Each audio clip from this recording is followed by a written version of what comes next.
Donc, on va faire Dandasana, la posture du bâton, je pense qu'on dit en français, Dandasana. Et si ça vous intéresse, la prononciation, en fait, il y a deux types de D. Il y a le D dental, le D touche les dents, da, comme dire dommage, voilà, da. Et puis, il y a le deuxième D qui est retroflex. Rétroflex, peut-être on peut dire en français.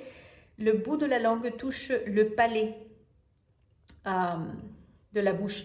Donc, c'est da et da, da. C'est le deuxième D est différent. Donc, vous pouvez très bien dire Dandasana, mais juste pour que vous sachiez, c'est Dandasana.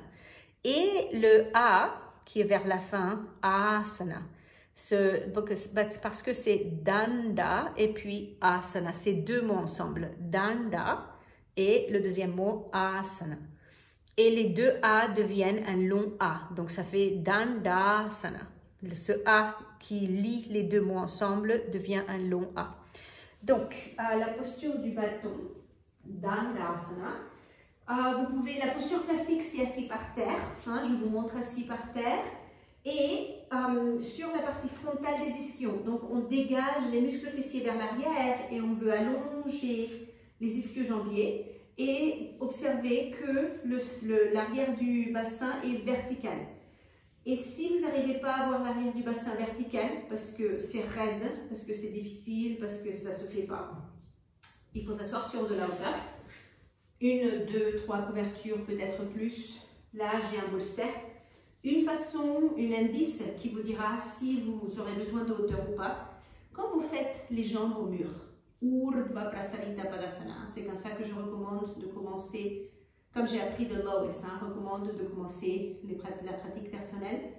Si quand vous faites les jambes au mur, vous n'arrivez pas à avoir trois choses ensemble, ça veut dire fesses contre le mur, jambes redressées et bassin posé par terre. Si ces trois choses ne se donnent pas ensemble, ça veut dire que vous aurez besoin d'une bonne hauteur sous les fesses parce qu'il y a la raideur des ischio-jambiers, des muscles fessiers, de bas du dos.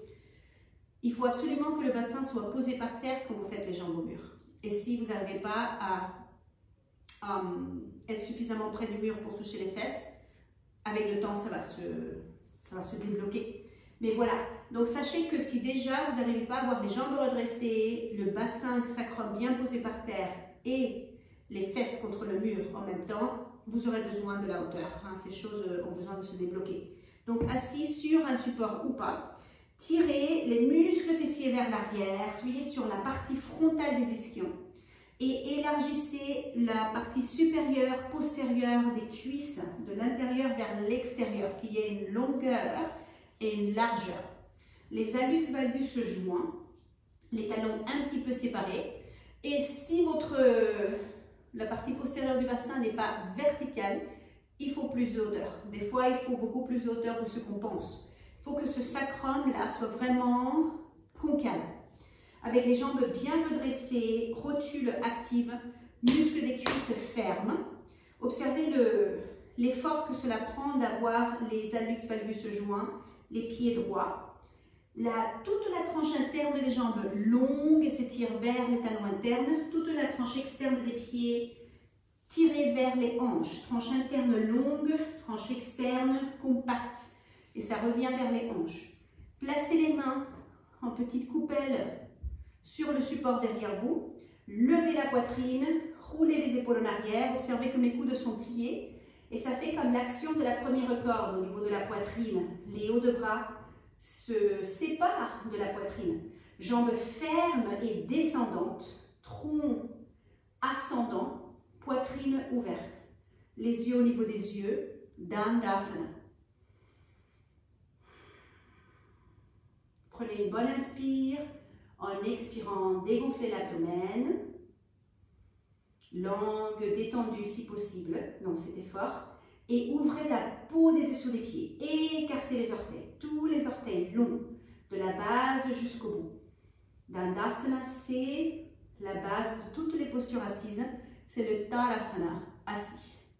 Et ça, il faut vraiment le comprendre pour pouvoir prendre le prochain pas dans les postures assises, surtout les postures vers l'avant. Comprendre comment établir un bon Dandasana. Et puis relâcher. Voilà pour la posture du bâton. Dandasana, la base des postures vers l'avant qui viennent dans un futur très proche. Bonne pratique.